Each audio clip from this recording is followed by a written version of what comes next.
A gente está fazendo uma série sobre o Pentateuco, sobre a Torá.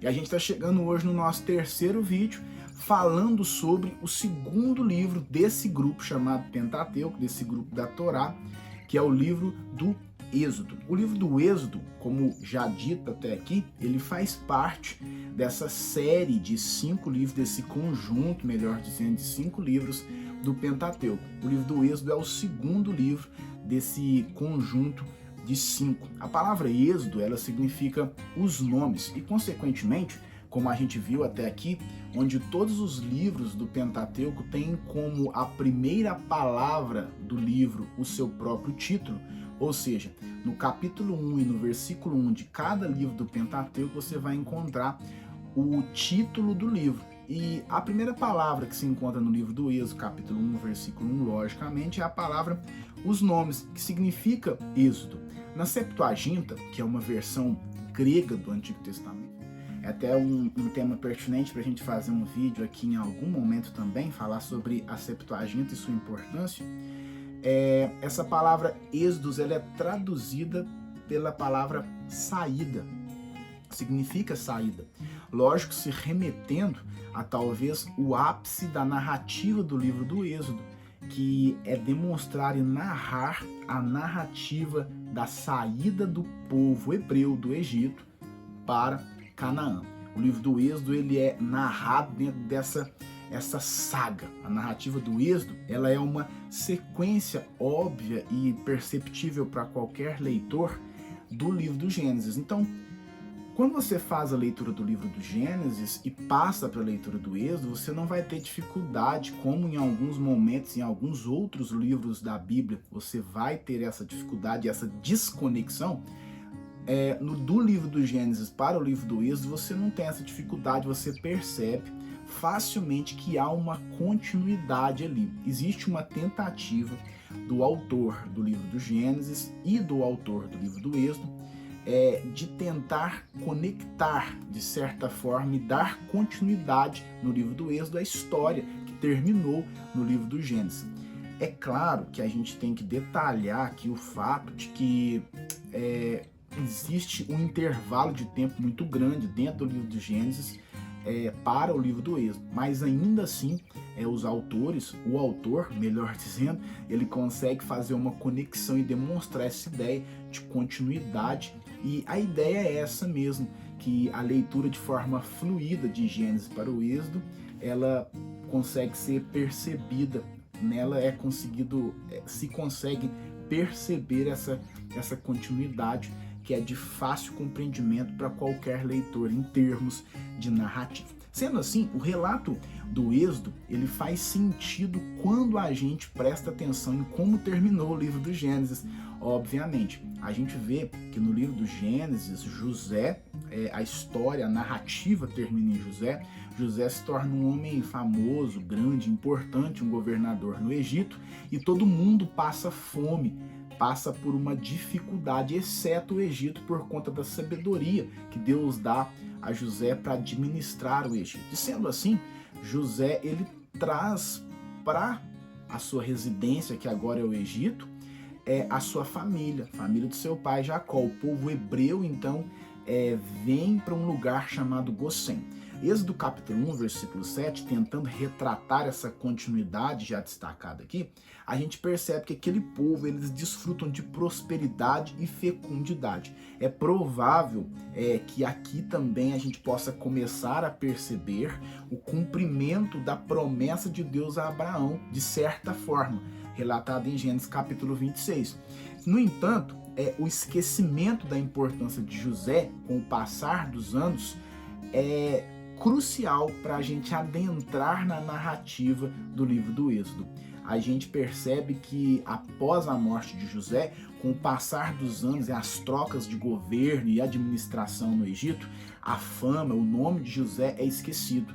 E aquela prosperidade, fecundidade que o povo hebreu tinha em Gossém, no Egito, agora ela não é mais uma realidade. Então, existe uma campanha, um consenso para o povo do Egito fazer do povo hebreu um povo escravo, para escravizar aquele povo. A gente percebe isso no livro do Êxodo, capítulo 1, versículo 13. E sendo assim, o livro do Êxodo ele tem por finalidade narrar os feitos do Deus de Israel para libertar o seu povo, aqueles escolhidos do livro de Gênesis, o povo que ele escolhe, libertar esse povo da escravidão dos egípcios e narrar a volta desse povo à sua terra, a volta desse povo para um lugar chamado Canaã, a empreitada da saída do Egito, a liberdade do Egito para a terra prometida que se chama Canaã. A saga da saída do povo de Israel do Egito para Canaã é retratada pelo menos no seu primeiro ano dentro do livro de Êxodo, capítulo 1 até o versículo 20. No livro do Êxodo, Deus deixa agora de se relacionar com as famílias patriarcais, que a gente vê muito com Abraão, Isaac, Jacó, dessa forma, e ele passa a se relacionar em outro âmbito. Para estabelecer a sua aliança agora, ele se relaciona com o seu povo por intermédio de um homem chamado Moisés, homem que Deus usa e é muito destacado no livro do Êxodo, uma personagem crucial, talvez um dos personagens mais mencionados no livro do Êxodo, que é Moisés, o homem que Deus usa para liderar o povo, que é libertado do Egito, para ir até Canaã. Dentro dessa nova forma de relacionamento, que não é agora com as famílias patriarcais, mas com acesso direto ao povo por intermédio de um homem chamado Moisés, Deus ele estabelece algumas leis, alguns termos pactuais que visava constituir a nação do povo de Israel como uma nação santa e sacerdotal. Então, todas as leis, os pactos que Deus faz, as alianças que Deus faz por meio de leis e rituais religiosos ali, todas essas especificações que Deus faz e detalhes do livro do Êxodo, e daqui por diante a gente vai perceber nos demais 3 livros, Levítico, Números e Deuteronômio, que Deus ele é muito detalhista em vários sentidos, na ideia e na tentativa de tornar aquele povo hebreu um povo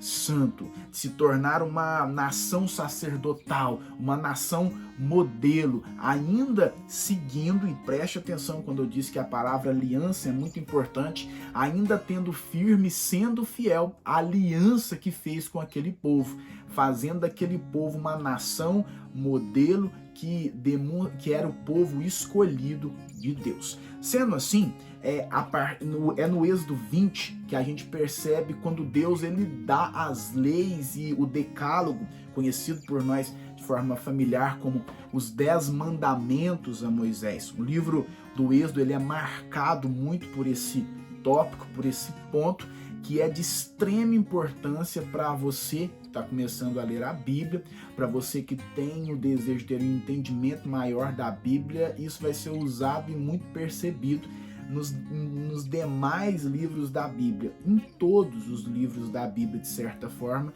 Para que você tenha um estudo sólido e saudável, você vai ter que voltar e perceber a importância do que foi realizado em Êxodo capítulo 20. No livro do Êxodo, há uma exagerada manifestação de sinais e maravilhas. Você vai perceber em momentos, por exemplo, é muito comum, o mar se abriu, você vai perceber um maná caindo do céu, você vai perceber uma nuvem que acompanhava aquele povo durante o dia e durante a noite no deserto, e assim por diante. A presença de teofania, que é uma manifestação direta de Deus para se relacionar com o seu povo, é também muito comum. Então, sendo assim, esse segundo livro desse conjunto de 5 livros, o livro do Êxodo, é um livro extremamente importante porque demonstra e retrata a saída desse povo do Egito para Canaã e essa saga, essa empreitada no deserto e tudo aquilo. E é um livro que demonstra a fidelidade de Deus sendo realizada, colocada em ação de uma forma diferente da que nós vimos no livro do Gênesis, mas não sendo quebrada. Agora, Deus não se relaciona com as famílias patriarcais, mas se relaciona com o povo por intermédio de um homem chamado Moisés. Ou seja, Deus está movendo a história com a sua mão soberana na tentativa de cuidar do seu povo que ele escolheu. Deus não quebra a sua aliança, muda os seus métodos, mas não quebra a sua aliança. Espero ter te ajudado até aqui. Aguarde, fica ligado aí para o nosso próximo vídeo, que vai ser sobre o livro de Levítico. Deus abençoe.